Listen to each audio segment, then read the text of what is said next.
بنی اسرائیل میں ایک نوجوان تھا، وہ بہت گناہگار اور نافرمان تھا۔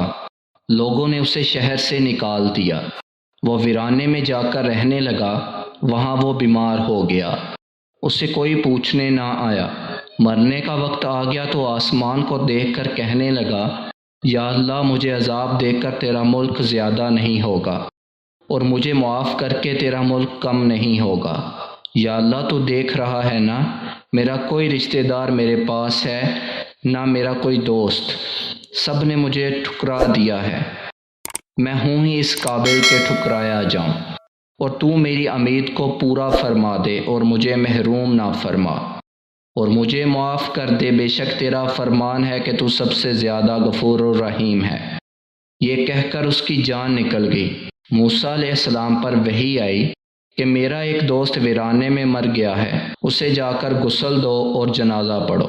جتنے شہر کے بدمعاش اور نافرمان لوگ ہیں ان سے کہو کہ اس کے جنازے میں شرکت کر لیں، ان کی بھی بخشش کر دوں گا۔ یہ جو اعلان ہوا تو لوگ بھاگے گئے کہ ہر کوئی گناہ گار ہے۔ آگے جا کر دیکھا تو وہی شرابی، جواری، زانی شخص نظر آیا۔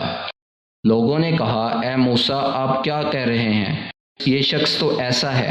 موسیٰ علیہ السلام نے کہا، یا اللہ تیرے بندے تو یہ کہہ رہے ہیں، آپ وہ کہہ رہے ہیں۔ اللہ تعالیٰ نے فرمایا، وہ بھی سچے ہیں، میں بھی سچا ہوں۔ یہ ایسا ہی تھا جیسا یہ کہہ رہے ہیں، لیکن جب مرا تو ایسی بے بسی میں مرا، اور مجھے پکارا تو اس طرح تڑپ کر پکارا ہے کہ مجھے میری ذات کی قسم اس نے صرف اپنی ہی بخشش مانگی۔ کم ظرف نکلا، سارے جہان کی بخشش مانگتا تو میں سب کو معاف کر دیتا۔